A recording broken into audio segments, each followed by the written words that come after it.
Guys, good morning and or good day. Dito tayo ngayon sa loob ng sasakyan. Magpapalinis tayo ng sasakyan in or out. So kung makikita niyo dito sa paligid ko, maraming sasakyan dito na pinapalinis. So yan, tayo na. Ayan, kung makikita niyo. Ito sa area na to, clear pa yung camera. Kaya clear pa yung glass kasi hindi pa na ng tubig. So yan, malinis. Meron silang staging dito. Ayan, hindi na clear. Ayan, clear. Ayun, no? May sabon. Pagkatapos doon na naman sa kabilang stage. Oh, yan. So yan, nasabon na dito sabon sa second stage doon. Tapos mayroong palinis doon sa in-out. So kinuha natin sa in-out para malinisan yung ating loob ng sasakyan, para maging gwapo. Kasi mapangit kasi, joke. Hindi, kasi pag may sakay tayo na iba, para hindi siya magtaka kung bakit hindi malinis. So ito guys, nasa tayo, sabon stage. Sabon stage. Nasa sinabon nila yung sasakyan sa outer, and kasi next dito ay pag naano nila yung sabon, so doon na naman sa kabila. So yan, pati rin dito, ayan, may sabon. Dito nga sa unahan, halos hindi na ako makakita dahil yung shield, yung mirror sa unahan ay punong-puno ng sabon.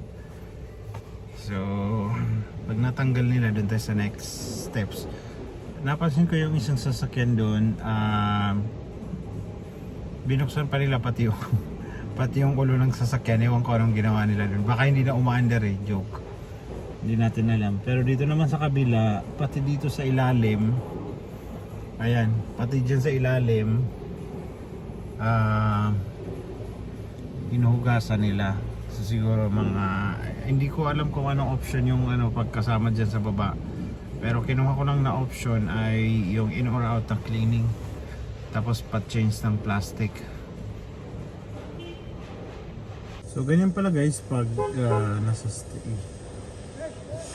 So ako guys, kasi yung nasa bulsa ko yung K, tapos naipit, tapos nagpipip-pip. Nagulat yung naglilinis, sabi na bakit nagulat din ako kasi umupo ako ng tinaas ko lang yung paa ko, tapos nagpipip-pip. So yun, yan yung next na nagpalinis, nasa sabon, sabon stage. Yun ang outer ng sasakyan.